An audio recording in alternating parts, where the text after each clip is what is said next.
Nós vou fazer no final. Hoje eu quero continuar a falar do assunto que eu comecei a falar semana passada. E eu já percebi que eu não vou conseguir concluir hoje, que pela manhã eu não falei nem a metade, falei o primeiro tópico. E eu tenho 5 tópicos para falar com você sobre esse assunto. Então provavelmente eu vou ter que dividir essa ministração em 2 ou 3. Mas não tem problema, eu não tenho pressa. Eu quero que você seja edificado pela palavra de Deus. E a Bíblia diz que a palavra de Deus é viva e eficaz, aleluia. Eu não sei como você entrou aqui neste lugar, mas eu sei que você não vai sair da mesma maneira. Porque a palavra de Deus, ela nos transforma, ela nos edifica, ela nos renova. Por isso prepara, você vai ser renovado, fortalecido pelo Senhor nessa noite. Quantos querem nisso? Diga amém. Feche os seus olhos, peça ao Senhor para falar com você. Pai, nós clamamos ao Senhor, ó Deus, nessa noite. Fala conosco, abra-nos o entendimento, dá-nos revelação, Pai, dessas verdades tão poderosas. Que possamos ser alimentados, ó Deus, nutridos, ó Deus, pela Tua palavra. Pai, que o Senhor, ó Deus, possa nos moldar segundo a Sua vontade. Em nome de Jesus, amém e amém. Hoje eu quero compartilhar, semana passada eu comecei a falar sobre um assunto que na verdade é muito pouco falado. Então essa semana eu recebi várias perguntas a respeito do tema que eu compartilhei semana passada. Muitas dúvidas, isso é normal. E eu quero dar essa liberdade. Projeta o meu telefone aqui. Se você tiver alguma dúvida, você pode perguntar. Aqui no culto não é possível, mas você tem a célula também para perguntar. Mas também você tem liberdade de me mandar uma mensagem, me mandar uma dúvida. E eu quero dizer isso também, se você não participa de uma célula, eu vi um post tão joia que nós vamos fazer. A vida não é ruim, é você que não vem para a célula. Eu achei tão joia, porque na verdade você foi criado para viver em família. Você não foi criado para viver isolado.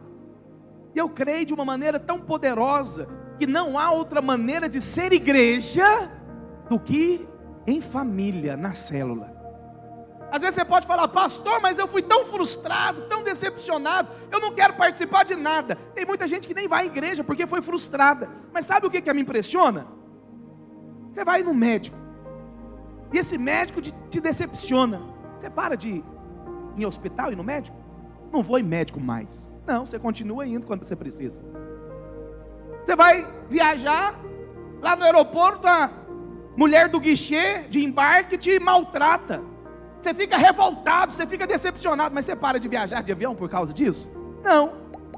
Mas quando alguém te decepciona na igreja, o que nós fazemos? Não vou mais, vou parar, porque nós temos uma mentalidade errada.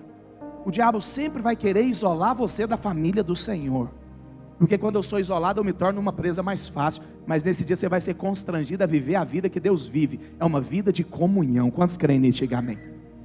Então você tem liberdade. Tá aí meu telefone, se tiver alguma dúvida você pode me mandar uma mensagem.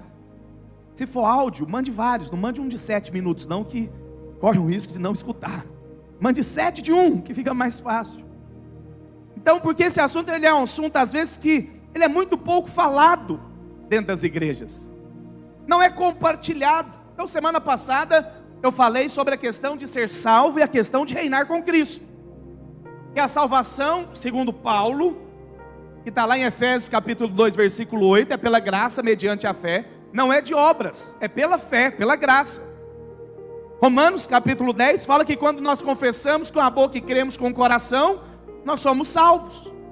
Mas se a Bíblia diz que a salvação é pela fé, então por que eu tenho que ter obras? Por que eu tenho que realmente realizar obras? Já que a salvação é pela graça, não tem nada a ver com obras.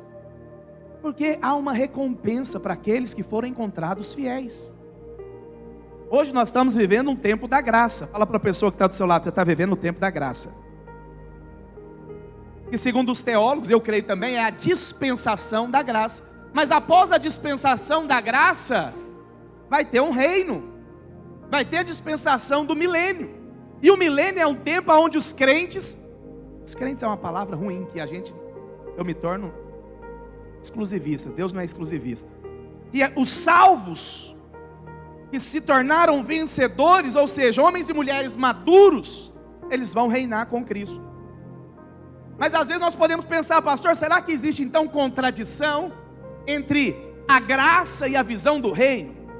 Porque à primeira vista parece muito contraditório, parece opostos, ou seja, porque a graça é você receber algo sem merecer, é o favor imerecido de Deus, enquanto você reinar com Cristo, inclui algum mérito pessoal aparentemente, mas nós precisamos entender o que a Bíblia fala a respeito disso. Então tem vários anos, dezenas de anos, que nós ensinamos que a salvação é um dom de Deus, mas que a recompensa, essa palavra recompensa pode soar estranho, mas quando eu falo galardão, faz mais sentido para você, porque a Bíblia fala muito sobre galardão. O galardão não vai ser para todos, o galardão vai ser para aqueles que têm obras, para aqueles que se tornaram vencedor. Então, a salvação é pela fé, mas a recompensa é resultado de obras que eu pratico diante de Deus, obras que eu faço segundo a vontade de Deus. Agora, ao falar isso, pode parecer então que eu preciso fazer obras humanas, ou seja, como assim? Não, então agora, pastor, eu vou me esforçar, eu vou tornar agora a minha melhor versão. Para com isso. Porque sabe o que a Bíblia fala que é a sua melhor versão? E a minha melhor versão? A Bíblia fala que são trapos de imundícia perante Deus. Porque esse é o problema. A religião te ensina que você tem que fazer. E aí você vem para a igreja, aí você precisa fazer algo, aí você chega em mim, pastor, o que eu preciso fazer? Porque agora eu estou na videira, né? Então eu preciso fazer alguma coisa. E aí eu vou colocar você para fazer algo. Mas aí você faz um pouquinho, e aí você fala, pastor, eu acho que esse não é o meu chamado. E aí você para de fazer. Por quê? Você estava fazendo algo, mas será que realmente é só fazer? Será que você foi chamado para fazer qualquer coisa? Não, Deus tem um chamado para a sua vida. Deus tem um propósito para você. Agora deixa eu te dizer algo, você não vai viver esse propósito de Deus sozinho. Você vai viver esse propósito de Deus junto com pessoas que Deus colocou ao seu lado, para que você possa viver aquilo que Deus te chamou. E eu acho tão poderoso porque a Bíblia lá em Apocalipse fala tanto a respeito do vencedor, que eu quero ler alguns versículos com você. Olha o que a Bíblia diz lá em Apocalipse capítulo 2, versículo 7.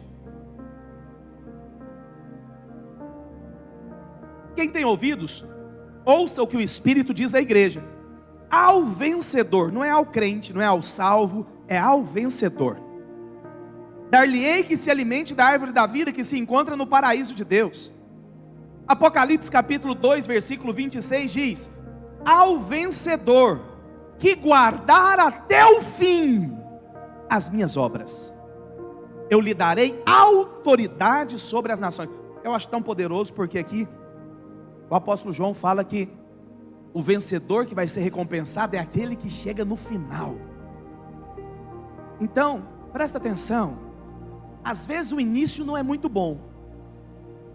Ah, pastor, eu fui para a igreja, mas aí eu parei de fazer. Mas o que interessa é como que vai ser a sua chegada.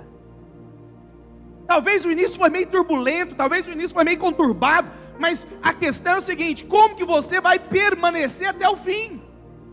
Porque a Bíblia diz que o vencedor é aquele que guarda até o final, que persevera até o final. Isso não tem a ver com salvação, porque a salvação é pela graça mediante a fé. Mas o ser vencedor, o ser recompensado, o receber o galardão, aí sim você tem que ir até o final. Fala para essa pessoa que está do seu lado com muito amor e carinho: você foi chamado para ir até o final.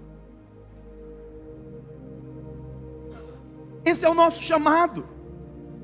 Agora, sabe o que é poderoso? Poderoso é que se você pega a palavra do Senhor, e Paulo fala de uma maneira muito clara. Na verdade eu acho que esse é um capítulo que todos nós precisávamos saber decorado. Romanos capítulo 8. Nós precisávamos saber esse capítulo decorado.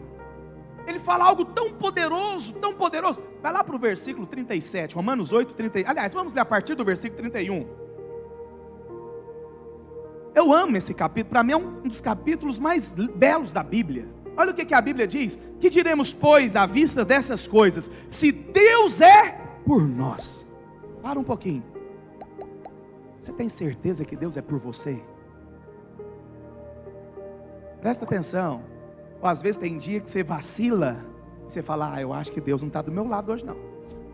Eu nem vou orar, porque se eu orar eu tenho certeza que Deus nem vai me abençoar, porque eu pisei na bola. A Bíblia diz o seguinte: que diremos, pois, à vista dessas coisas? Que coisas? Que você vive no dia a dia, os problemas que você tem, as dificuldades que você tem, as lutas que você enfrenta. Paulo vira e fala: o que eu posso dizer diante disso?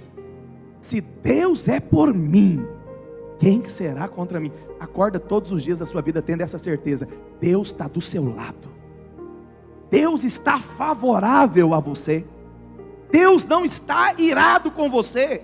Pastor, mas como assim, pastor? Eu estou vivendo uma vida torta. É verdade, Deus não está irado, porque a ira de Deus se recaiu sobre Cristo Jesus, e teve um dia que você aceitou o sacrifício perfeito do Senhor sobre a sua vida.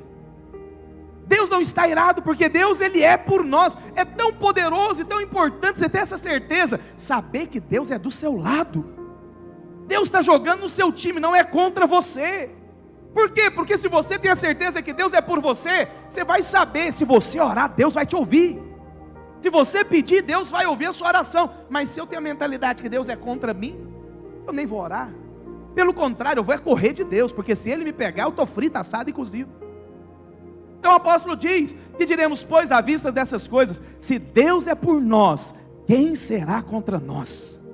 Versículo 32: aquele que não poupou o seu próprio filho, antes por todos nós o entregou, porventura não nos dará graciosamente com Ele todas as coisas? O que você precisa? Ah, pastor, eu estou precisando de um emprego. Você acha que o Deus que não poupou o seu filho, Ele vai poupar o emprego para você? Ah, pastor, eu estou precisando casar. O noivo que decidiu, escolheu casar com você, você acha que Ele não vai te dar uma esposa, um marido? Aquele que não poupou Jesus, o que Ele vai poupar por você? Nada. Pelo contrário, tudo que Ele vai te dar é de uma maneira graciosa, é de graça. É de graça.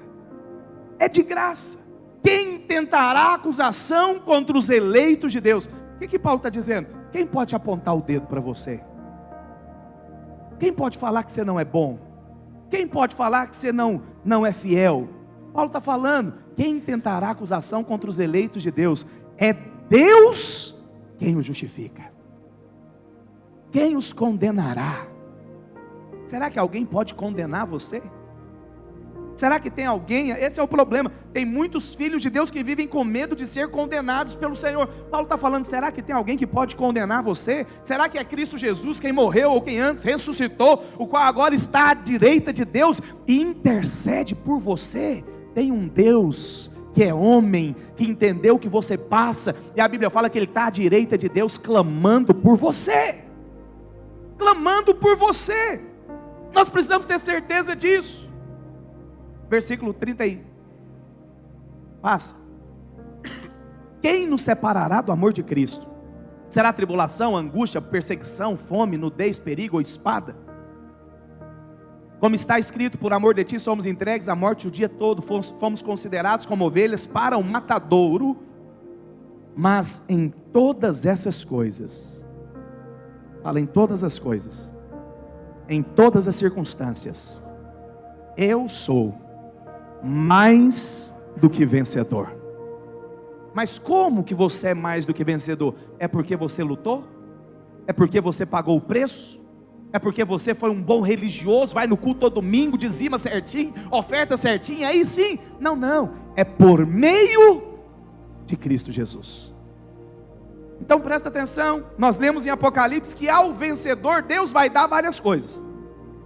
Mas aqui o apóstolo Paulo fala que o vencedor é aquele que creu em Jesus, que quando nós cremos no Senhor, nós nos tornamos o quê? Mais que vencedores. Mais do que vencedores. Então você pode pensar: está vendo, pastor, eu já sou mais do que vencedor. Verdade. É verdade. Mas há uma diferença que eu e você precisamos saber. Existe uma posição legal que é direito seu. Deus te deu essa posição. Deus te colocou nessa posição. A Bíblia diz lá em Efésios que nós estamos assentados com Cristo, acima de todo principado e potestade. Então a posição sua é a posição que Cristo tem. Por quê, pastor? Porque a Bíblia fala que nós estamos em Cristo. Quantos estão em Cristo aqui? Diga amém. Se você está em Cristo, você é mais do que vencedor. Agora, esse é um direito seu, mas o vencedor é aquele que vive isso de uma maneira experimental, na prática, do dia a dia. Então, há uma questão, por um lado eu sou mais do que vencedor, de uma maneira legal, mas sabe o que é precioso? E o que nós precisamos tomar cuidado, é que às vezes nós somos vencedores, mas nós podemos viver como derrotados, experimentalmente. Você tem uma posição que Cristo te deu de vencedor, você tem uma posição que Cristo te colocou de mais que vencedor, mas muitas vezes eu posso viver como derrotado, porque Paulo fala também lá em Gálatas, que nós somos herdeiros de tudo, mas se o herdeiro ele é menor, ele vai viver como escravo. Então o que as pessoas às vezes me criticam?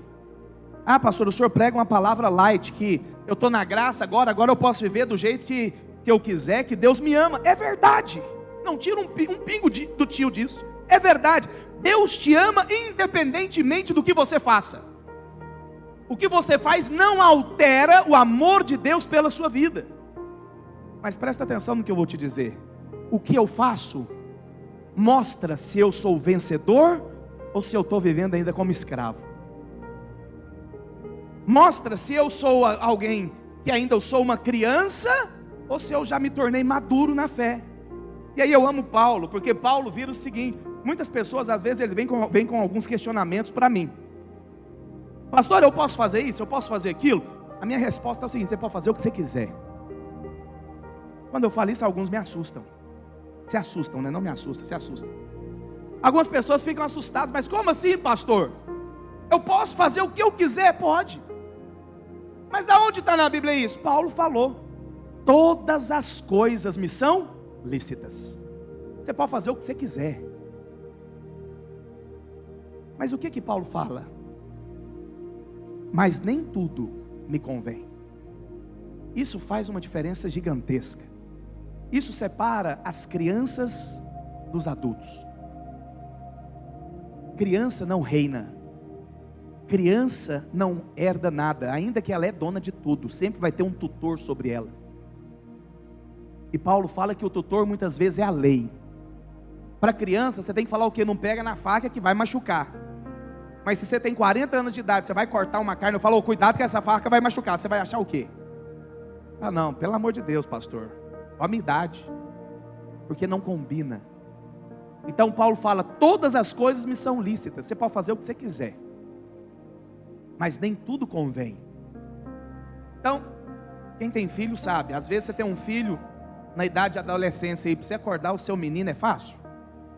6h30 você tem que acordar ele para ir para a escola. Tem uns que acordam, mas a maioria é difícil. Você tem que ir lá chamar. Aí você volta para o seu quarto, vai escovar os dentes. Na hora que você volta, o menino está dormindo de novo. Não sei se acontece isso só lá em casa, mas lá em casa é assim. Acordar é uma luta. E aí você chama, você fala, agora acordou. Aí você está prontinho para sair, você fala, vamos embora. Não, já vou. Aí o menino levanta da cama. Presta atenção, criança, adolescente, isso é normal, faz parte. Mas depois que você casa, ou depois que você se torna adulto, para você ir trabalhar, será que toda vez alguém tem que te acordar? Não combina mais, porque você cresceu. Então tem coisas que é de criança. Crianças perguntam muito por quê. Por que disso? Por que daquilo? Adulto faz o que precisa ser feito. Então presta atenção, o que diferencia um crente vencedor de um crente derrotado? Crente derrotado, ele é filho de Deus, amado, aceito por Deus, mas ainda ele vive como escravo. Pastor, traduz melhor. Ele faz o que ele quer. Ele faz o que dá na cabeça dele. Ele vive de acordo com os pensamentos dele e não com a vontade de Deus. É amado pelo Senhor, é salvo, presta atenção nisso, é salvo, vai para o céu, mas não vai reinar com o Senhor no milênio, porque para reinar, eu preciso perseverar até o final, eu preciso ter obras que vão me qualificar, Então, Vencedor é aquela pessoa que entrou na experiência prática de ser vencedor. Que eu venço o dia a dia, aquilo que é proposto para eu vencer. Eu vivo não de acordo com o que eu quero, mas eu vivo com a vontade daquele que me chamou. Você foi chamado por Deus, você foi escolhido por Deus. Mas agora, presta atenção, será que Deus enviou Jesus para morrer numa cruz, para você viver do jeito que você quer? Para eu viver do jeito que eu quero? Para eu fazer as minhas vontades? Quando eu falo isso, eu não estou falando que Deus não vai te abençoar, eu não estou falando que Deus não vai realizar os seus sonhos, eu não estou falando que você não vai ter uma vida abundante, vai, mas mais do que isso, você foi chamado para viver um propósito de Deus.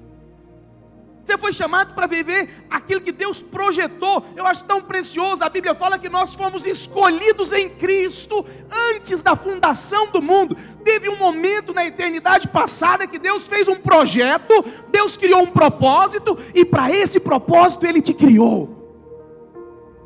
E a pergunta que eu preciso fazer é: eu estou vivendo o propósito que Deus criou para que eu viva?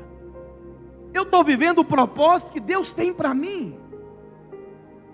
Ou eu estou vivendo os meus sonhos?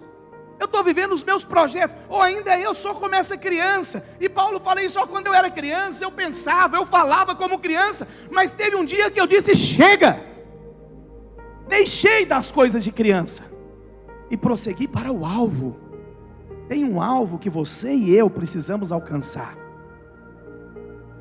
O problema é que nós acreditamos que todo servo vai chegar diante de Deus e Deus vai falar: servo bom e fiel, entra para o gozo do seu Senhor. Mas a Bíblia não dá base para isso. A Bíblia fala que Deus, Ele deu talentos para as pessoas. Deus deu 5 para um, 3 para outro e 1 talento para outro. Então presta atenção, não tem uma pessoa que Deus não tenha dado talento, que Deus não tenha dado chamado, que Deus não tenha dado propósito. O problema é que tem alguns que multiplicam o talento. A Bíblia fala que esses que multiplicaram, o que Deus falou para ele? Servo bom e fiel, entra para o gozo do seu Senhor. Mas teve um que ficou com medo de Deus, porque falaram para ele que Deus é mau.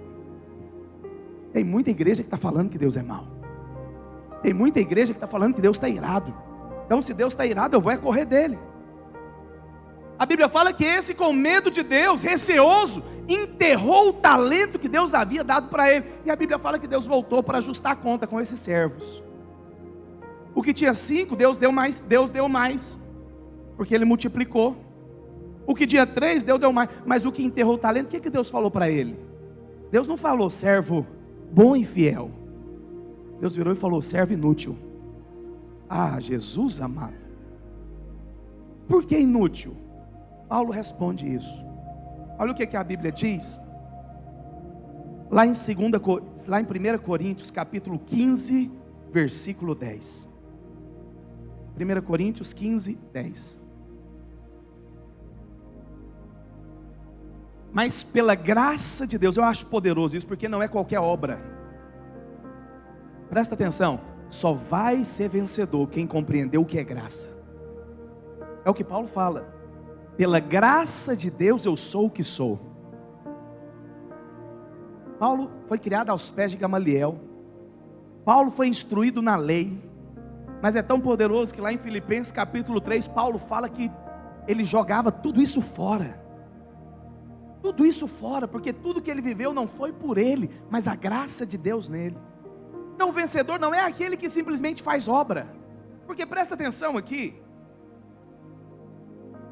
Fazer obra muita gente faz. Mas você já viu aquele tipo de pessoa que ele é abençoado, Deus dá um carro para ele.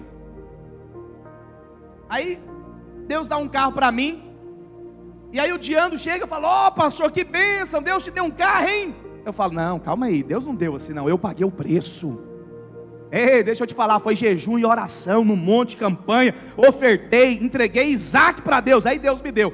Calma aí, Deus deu porque eu paguei o preço. Qual que é a glória? Você acha que a glória é de Deus?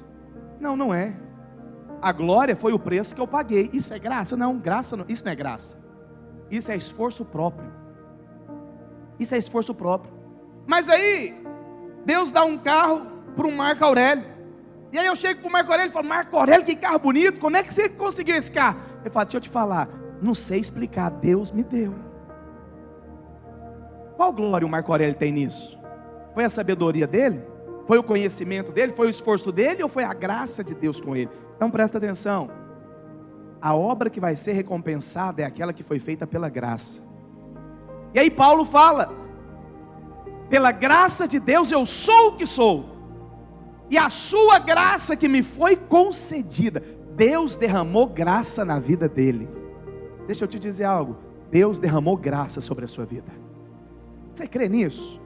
Fala para a pessoa que está do seu lado, fala: tem graça de Deus sobre você. Deus derramou graça.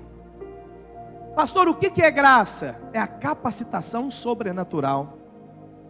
É a condição que Deus te dá para fazer algo que você não conseguia fazer. É a graça de Deus. O problema é que nós não queremos muitas vezes a graça de Deus. Você quer fazer no seu esforço. Você quer fazer na sua capacidade. Silêncio, as crianças fazem silêncio, por gentileza. Você quer fazer na sua capacidade. Você quer fazer no seu esforço. Mas Paulo fala: olha, pela graça de Deus eu sou o que sou. Não tem nada a ver comigo, foi tudo a ver com ele. E a graça dele que foi concedida à minha pessoa não se tornou vã. Presta atenção aqui. A graça de Deus, ela pode se tornar vã na minha vida. A graça de Deus, ela pode se tornar vã na sua vida. Paulo está falando, Deus derramou graça, mas a graça de Deus não foi para o ralo. A graça de Deus, ela não se tornou inútil na minha vida. A graça de Deus que foi derramada sobre a minha vida me fez trabalhar muito mais do que os outros apóstolos. É isso que ele está falando aqui. Então presta atenção. Às vezes as pessoas vão interpretar errado, mas eu não vou parar de pregar essa mensagem. Porque muitas vezes a pessoa pode falar: pastor, eu estou na graça, então eu vou viver do jeito que eu quero. Aleluia, continue assim. Não entendeu nada da graça. A graça não é um precipício para o pecado. A graça é um trampolim para você viver o que jamais você conseguiria viver com a sua capacidade. E Paulo fala que essa graça que ele recebeu não se tornou vã, mas produziu frutos na vida dele. Quem que é o vencedor? O vencedor é que essa graça não vai se tornar vã, vai produzir resultados na sua vida. Pastor, o que é esse resultado? Você vai viver a vontade de Deus, você vai viver o chamado de Deus, você vai viver o projeto que Deus sonhou para você. A graça de Deus não se tornou vã. Antes trabalhei muito mais do que todos eles, mas não eu, a graça de Deus comigo. Por isso eu reafirmo, só vai vencer quem vive pela graça. Só vai viver quem entendeu. Agora é difícil entender que você não consegue. É difícil entender que você não dá conta. Porque todos os dias você encontra pessoas para falar que você é bom, que você consegue. Continua, você vai dar conta. Não, não vai. Você precisa depender de Deus. Sabe o que é você desfrutar de graça? É você entender que você não consegue ser o pai que você queria ser. É você entender que você não consegue ser o marido que você queria ser. Não consegue ser a mulher que você quer ser. Caiu a ficha. Aí você vai para quem pode te levar a ser essa pessoa. E aí você é sincero para Deus. O problema é que nós somos muito religiosos ainda. Às vezes até a nossa oração é religiosa. Nós não somos sinceros para rasgar o coração para Deus e falar: Deus, se o Senhor não intervir na minha vida, eu vou viver essa vida miserável todos os dias, porque eu já tentei e não dou conta. Eu não consigo, por mim mesmo eu não dou conta, eu preciso do Senhor. E aí o que acontece? Deus derrama graça para você. Porque a Bíblia fala que o poder de Deus se aperfeiçoa aonde? Na fraqueza. Então, ser vencedor não é aquele que é forte, que não erra, que não peca, que não tem defeito, que não tem falha. Mas ele entendeu: eu preciso de Deus na minha vida. Eu preciso depender do Senhor todos os dias. E se Ele não fizer na minha vida, eu estou frito. Não vou conseguir. Isso é você entender a graça. Ser vencedor não é aquele que é perfeito. Agora, qual que é o problema do crente vencedor e por crente derrotado? O crente vencedor, ele entendeu que Deus já deu poder suficiente para ele viver aquilo que Deus tem. E aí eu vou correr para Deus. Mas o derrotado, ele entende ainda que a graça é provisão para ele viver uma vida rasa, superficial e no pecado. E por isso ele não vai reinar com o Senhor, porque ainda ele não entendeu qual que é o propósito de Deus para ele. Todo crente, ou todo salvo, recebeu graça. Mas a pergunta que eu preciso fazer é: essa graça de Deus, ela está sendo eficaz na minha vida? Ou ela está se tornando vã? Ou ela está sendo inútil? Vencedor é aquele que entendeu que Deus já derramou graça sobre você. Vencedor é aquele que entendeu que eu preciso agradar a Deus. Presta atenção. Agradar a Deus significa que às vezes você vai ter que ser desagradado. Às vezes você vai ter que mudar os seus planos. É verdade. O problema é que às vezes nós estamos muito preocupados com o meu plano, o meu propósito de vida. Mas sabe o que é ser vencedor? É você falar para Deus: Deus, bagunça tudo. As pessoas às vezes não vão entender. As pessoas às vezes vão falar mal de você. Mas você vai ter que escolher, você quer agradar quem?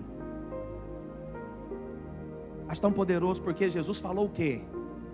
Aquele que não aborrecer pai. Não é para você caçar confusão com seu pai, não. Mas vai ter momentos que você vai ter que escolher quem você vai querer agradar. Aquele que não aborrece pai, não aborrece mãe, não aborrece irmão, irmã, mulher, marido, por minha causa. Está enrolado. E aí Jesus fala, ele tem que aborrecer ainda a própria vida. O que é aborrecer a própria vida? Você tinha os seus planos tudo certinho, calculadinho, arrumadinho. Mas Jesus quer entrar e mudar tudo. E as pessoas não vão entender. Presta atenção, as pessoas vão falar mal de você, porque você escolheu viver a vontade de Deus. Você não vai receber elogios dela. Eu lembro até hoje, quando eu resolvi mudar de cidade. Nós estávamos numa festa de aniversário, nos parentes da minha esposa. Um tio dela enviado do inferno. Literalmente, é mesmo. Falou: vocês estão loucos? O que vocês vão fazer em Araguari? Fiquei com tanta raiva. Sabe aquele negócio que você se contém ali para não falar nada? Sabe o que é bom? Toda vez que a gente chega lá, a gente tem história para contar. Toda vez que a família dela vem aqui nessa cidade, eles participam do culto, não tem como negar, Deus é conosco. Mas as pessoas vão te criticar. Vai ter testes. Vai ter testes. Essa semana mesmo, eu quero colocar você para ficar de pé, senão eu vou passar do horário. Não estou terminando não, só fica de pé, já estou encerrando, não estou terminando. A equipe de louvor pode subir aqui em cima. Deixa eu te dizer algo aqui. Só fique de pé, não converse. Ser vencedor é aquele que procura agradar a Deus. Agora, agradar a Deus às vezes vai ser desagradar pessoas.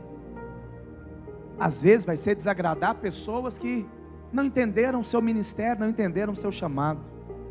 Não entenderam. Não entenderam. E isso vai acontecer, não é uma, não é duas. É várias vezes na sua vida. Mas você precisa saber quem você quer agradar. Porque vencedor é aquele que decidiu: eu vou viver o chamado de Deus. Agora presta atenção, chamado não é só aquele que é pastor, não. Deus tem um chamado pessoal para você. Deus tem um plano pessoal para a sua vida. Deixa eu te dizer algo aqui. Deus ama todos. Deus ama todos. Mas Deus não tem prazer em todos. E quem é pai sabe disso. Pai ama todos os filhos igualmente. Estou errado ou estou certo? Certo? Igualmente. Mas às vezes tem filhos que dá mais prazer do que outros. Mas o amor é o mesmo. Por que, pastor, que tem filhos que dá mais prazer do que outros? Porque tem filhos que fazem aquilo que o pai deseja.